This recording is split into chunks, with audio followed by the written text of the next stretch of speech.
Friends, Ramya வீட்டு சமையலுக்கு உங்களை வரவேற்கிறேன். நம்ம வந்து ஃபர்ஸ்ட் கடுகு எதுவுமே போட வேணாம். வெங்காயம் போட்டுக்கிறேன்.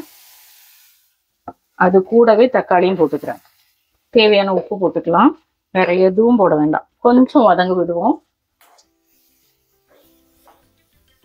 வதங்கினதும் பாதியை எடுத்து நம்ம தேங்காய் ஏற்கனவே அரைச்சோம்ல, அந்த தேங்காய் கூட சேர்த்து அரைக்க போறோம். கொஞ்சம் குழைய விடும். மூடி வச்சு ஒரு 2-3 நிமிஷம் வேக விட்டேன். இப்போ நான் ஸ்டவ் ஆஃப் பண்ணிக்கிறேன். இது பார்த்தீங்கன்னா நல்லாவே தக்காளி குழஞ்சி வந்துருச்சு. இதுல இருந்து நான் பாதியே எடுத்துக்கிறேன். பாதி இருக்கட்டும், பாதியை மட்டும் எடுத்துக்கலாம். இது தேங்காய் கூட சேர்த்தேன். நான் ஆல்ரெடி தேங்காய் சீரகம் மஞ்சள் எடுத்தேன்ல, அது கூட சேர்த்து இதை அரைச்சிட்டு வர போறேன். இந்த தக்காளி வெங்காயம் இருக்கட்டும். இப்போ இன்னொரு கடாயை அடுப்பில் வச்சுருக்கேன். ஏற்கனவே நம்ம தாளிக்கிறதுக்கு நிறைய எண்ணெய் ஊற்றினால ஜஸ்ட் இதில் 1 டீஸ்பூன் எண்ணெய் மட்டும் ஊற்றிக்கோங்க. நம்ம கடுகும் வெந்தயம் மட்டும்தான் பொரியணும். அதுக்கு தேவையான 1 டீஸ்பூன் எண்ணெய் மட்டும் போதும். கொஞ்சமாக கடுகு சேர்த்துக்கலாம். ஒரு டீஸ்பூன் வெந்தயம். நம்ம வதக்கணும்னா அந்த வெங்காயம் தக்காளி சேர்த்துக்கலாம். இது கூட ஒரு முருங்கைக்காய் வெட்டி வச்சுருக்கேன், அதையும் சேர்த்துடலாம். இது கூடவே ஒரு கொத்து கருவேப்பிலை, 2 பச்சை மிளகாய், மல்லித்தூள் ஒரு 4 டீஸ்பூன் போட்டுக்கிறேன். மிளகாய் தூள் அதுவும் ஒரு 4 டீஸ்பூன் போட்டுக்கிறேன். கொஞ்சம் ஸ்பைஸியாக தான் வைக்கிறேன். உங்களுக்கு குறைக்கணும்னா காரம் மட்டும் கொஞ்சம் குறைச்சிக்கோங்க. இதை லைட்டாக ஒரு புரட்டு பொருத்திக்கலாம். இப்போ நம்ம அரைச்ச தேங்காய் வெங்காயம் தக்காளி விழுத இதில் சேர்த்துடலாம். சேர்த்து ஒரு புரட்டு புரட்டிட்டு, தேங்காய் வதங்கன்னு அவசியம் கிடையாது, அடி பிடிக்குன்றதுக்காக கலரி விட்டேன்.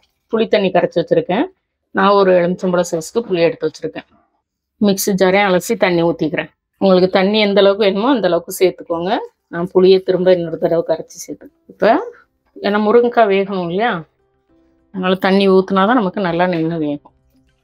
இப்போ இது நல்லா கொதிச்சு முருங்கைக்காய் வேகட்டும். ஒரு 5-10 நிமிஷம் நல்லா வெந்ததுக்கப்புறம் நம்ம மீனை சேர்த்துக்கலாம்.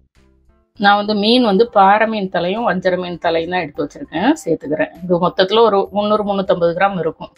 தலை குழம்புல எப்போவுமே முருங்கைக்காய் போட்டால் நல்லாயிருக்கும். நான் இருந்தால் போடுவேன். முருங்கைக்காய் கத்திரிக்காய்னா கொஞ்சம் லேட்டாக போடணும். முருங்கைக்காய்னா நான் ஃபஸ்ட்டே போட்டுருவேன். இப்போ இது நல்லா கொதிச்சு நல்லா வெந்து வரட்டும். ஒரு 10 நிமிஷம் நான் ஹை ஃப்ளேமில் தான் வச்சுருக்கேன். திறந்து கொதிக்க விட்டுட்டு கடைசியில் ஒரு 5 நிமிஷம் லோ ஃப்ளேமில் வச்சு இறக்கிடுவோம். அவ்வளோதான். ஏன்னா ஏற்கனவே நல்லா தாளிச்சாச்சுல, இதுக்கு மேலே தாளிக்க வேண்டிய அவசியம் இல்லை. குழம்பு பார்த்திங்கன்னா இந்த மாதிரி இப்படி வடுகட்டி போயிருக்கும் பாருங்கள் ஓரங்களில். அதுதான் குழம்பு காஞ்சிடுச்சு. நல்லா காஞ்சிடுச்சுன்னா அதுதான் சொல்லுவாங்க. புதுசாக குழம்பு வைக்கிறவங்களுக்காக சொல்கிறேன். இப்போ நல்லா மீனெல்லாம் வெந்து முருங்கைக்காலாம் வெந்து நமக்கு குழம்பு ரெடி ஆகிட்டு எடுத்து சாப்பிட வேண்டியதான். குழம்பு இது கெட்டியாலாம் பண்ண மாட்டோம். இந்த மாதிரி தண்ணியாக தான் இருக்கும். ஊற்றி சாப்பிட்ற மாதிரி இருக்கும். ஆறுனதுக்கப்புறம் கொஞ்சம் கெட்டியாகும். இது இட்லி தோசை புட்டு எல்லாத்துக்கும் நல்லாயிருக்கும். தலை குழம்பு அப்படின்னாலே கொஞ்சம் தண்ணியாகவும் வைக்கலாம், கெட்டியாகவும் வைக்கலாம். நான் எப்போவுமே தண்ணியாக தான் வைப்பேன். நீங்கள் தேங்காய் விடாமல் புளி ஊற்றி வைக்கிறதா இருந்தாலும் வச்சுக்கலாம், அதுவும் நல்லா தான் இருக்கும். ஆனால் இது மாதிரி ஒரு தடவை வச்சு பாருங்கள். இந்த மாதிரி வைக்கும்போது முருங்கை கத்திரிக்காய்லாம் போட்டு வைங்க, சூப்பராக இருக்கும். தலைக்கறி அப்படின்னாலே அப்படியே டெம்ட் ஆகிடும் சாப்பிட்றதுக்கு. எத்தனை பேருக்கு மீன் தலை பிடிக்கும் அப்படின்னு சொல்லுங்கள். கண்டிப்பாக பிடிச்சிருந்தா லைக் பண்ணுங்கள், ஷேர் பண்ணுங்கள், சப்ஸ்கிரைப் பண்ணுங்கள். வீட்டில் சமைச்சு சாப்பிடுங்க, வீணாக்காமல் சாப்பிடுங்க. மீண்டும் புது வீடியோவில் சந்திக்கலாம். பாய்.